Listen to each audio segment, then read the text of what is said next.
socialement accepte l'islam. Voilà pourquoi ces dernières 10 années, l'islam a pris des ampleurs parce que l'église chrétienne a oublié ce qu'on appelle la solidarité. La force de l'église au départ, c'était la solidarité. Les piliers que le papa a dit, les fractions de pain, la communion fraternelle. Maintenant, entre ces deux messieurs-là, celui qui donne la dîme, qui crie Jésus, qui chante Jésus tous les jours, qui connaît le royaume de Dieu. Le royaume de Dieu, c'est donner la puissance pour rendre le monde meilleur. Le but du pouvoir, le pouvoir c'est l'argent, le pouvoir c'est la position, le pouvoir c'est l'élévation, le pouvoir c'est les fonctions. Lorsque tu as une parcelle de pouvoir, le but c'est pour rendre le monde tout autour de toi meilleur. Et Dieu a dit à Abraham, je te bénirai et je ferai de toi source de bénédiction. Si Dieu nous bénit, c'est pour que les gens qui sont tout autour de nous soient meilleurs. Donc, ce que même nous appelons bénédiction aujourd'hui dans l'église, je ne sais pas, ce concept-là, nous l'avons tiré d'où? Parce que Jacob rencontre Dieu dans le livre de Genèse. Il est en train de retourner chez lui. Il vient de son oncle Laban à Padam Aram. Il rencontre Dieu. Il demande à Dieu de lui bénir. Il dit, je ne te laisse pas si tu ne me bénis pas. Mais pendant qu'il dit ça, c'était quoi la bénédiction en fait? Parce que Dieu ne lui demande pas qu'est-ce que tu as besoin. Parce que Jacob avait des femmes, avait des enfants, avait des brebis, avait beaucoup de choses. Il s'était enrichi chez son oncle Rabat. Mais Dieu il commence par lui demander, dis-moi exactement qui tu es. Quelle est ta vraie nature? Toi tu es qui? Toi tu es qui? La bénédiction que Jacob était en train de chercher, c'était la vraie nature de Dieu. Regarde Marie. Marie, à qui on appelle, elle est bénie au-delà de toutes les femmes de sa génération. Mais comment, avec sa bénédiction, elle a manqué un endroit pour donner naissance à son fils, qui était Dieu?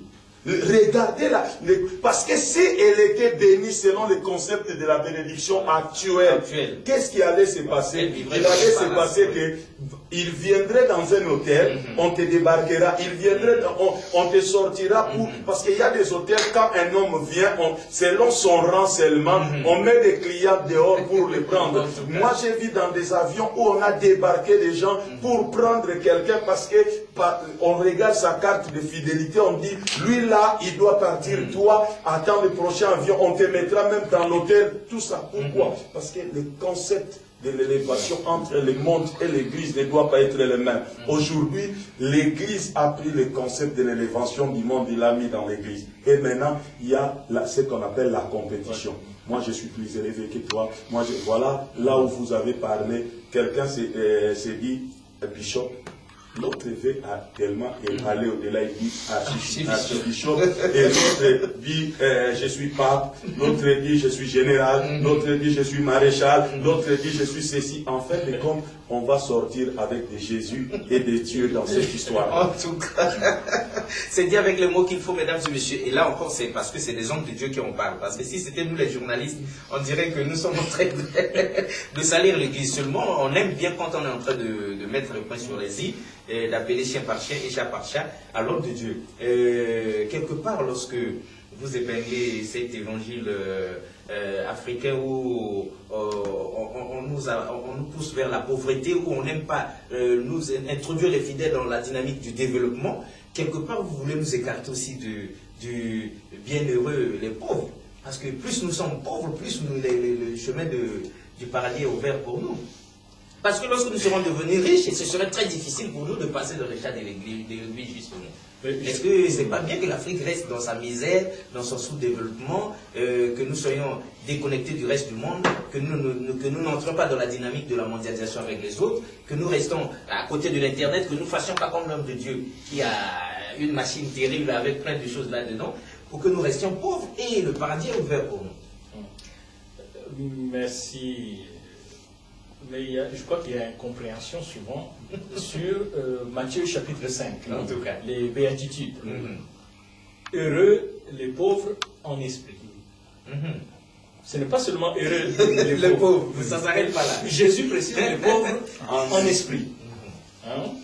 Bon, le royaume est pour les humbles. Ce qui signifie que quelqu'un peut se martyriser, quelqu'un peut, je ne sais pas, jeûner pendant 40 jours, ainsi de suite. Tout ce qu'il fait, s'il n'est pas humble, tout ce qu'il fait ne lui apportera rien du tout. Heureux les pauvres en esprit. Dieu aime les riches. Et c'est la raison pour laquelle il bénit. Ce n'est pas que si on est pauvre qu'on entrera facilement dans le royaume de Dieu qu'un riche. Hein? Donc, je crois que c'est l'explication des enseignements profonds qui doivent éclairer le peuple de Dieu. Alors, si aujourd'hui, comme j'avais appris que les gens attendaient la manne céleste, qui mangeaient la manne, j'ai appris cela en Afrique. Mais ceux qui ont mangé la manne sont où? La Bible dit sont morts. Ceux qui avaient mangé la manne. Et Israël, qui n'arrêtait pas de se plaindre, avait mangé la manne. Et qu'est-ce qui a fait qu'il traîne 40 ans dans le désert? C'est justement parce que son comportement n'était pas digne. Je crois que la réforme est nécessaire, la deuxième réforme est nécessaire, parce que beaucoup de chrétiens, malheureusement, dans des pays africains, sont devenus des paresseux. Ils ont compris l'évangile de travers, mais avant qu'ils comprennent de travers, ce sont ceux qui les ont enseignés, qui les ont inculqué cette mentalité. Parce que si on suit un aveugle, et ben l'aveugle, on se retrouve tous les deux à tomber. Donc c'est ça, les chrétiens doivent ouvrir les yeux en Afrique. Ici en Europe, malgré que les églises européennes sont dans leur tradition, mais lorsqu'il y a eu la guerre,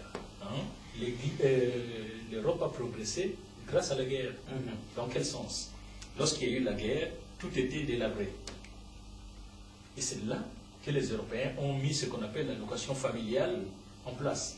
Et ceux qui avaient de l'argent devaient cotiser pour aider ceux qui n'en avaient pas. Les assurances que nous payons, que les assurances logement, c'est protestant. C'est les protestants qui l'ont mis en place. Et toutes ces choses-là, les orphelinats, mais c'est les chrétiens, les églises qui ont mis ça en place. Mais nous, en Afrique, pourquoi on ne peut pas faire des choses comme ça? Puis lorsqu'on a celui, après avoir pris l'argent des dîmes, je ne sais pas encore, des dîmes, les offrandes, des rachats, mais quel rachat? Puisque celui qui nous a rachetés, c'est le Seigneur Jésus-Christ. Et pourquoi donner encore l'offrande des rachats? Et tout ça, c'est un autre évangile que l'apôtre Paul.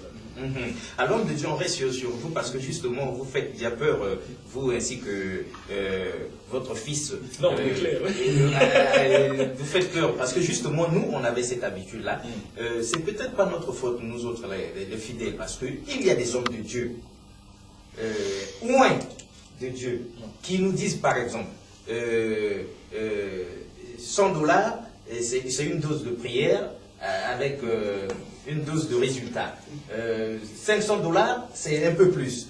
$1000, c'est, vous comprenez? Et puis bon, nous en avons par exemple, et nous donnons nos $10 000, ou bien ceux qui en demandent là-bas, pour que nous ayons beaucoup plus. Est-ce que vous voulez nous dire que cet investissement-là, Dieu ne va pas en tenir compte comme étant un peu la démonstration de notre foi envers lui? L'homme de Dieu réclame 100, 200, 300, 400, 500 ou bien 10 000, eh bien je donne 10 000 parce que justement la prière aura un effet de 10 000 volts par exemple. Je crois que la confusion est plus sur l'appellation même l'homme de Dieu. Ah bon? Oui, parce que ces hommes de Dieu, ces prétendus hommes de Dieu se lèvent comme ça, on ne sait pas d'où ils viennent. Nous, on peut suivre notre parcours, on sait où on s'est converti. Il y a même des témoins qui diront que vraiment, il s'est converti, voilà, il a progressé, il a suivi telle étape, telle étape. Mais ceux-là, qui se réveillent le lendemain, il est homme de Dieu et prophète, ainsi de suite. Nous avons justement besoin de rétablir les 5 ministères dans l'Église, mais de vrais ministères. Pas de ces genres d'inventions comme ça,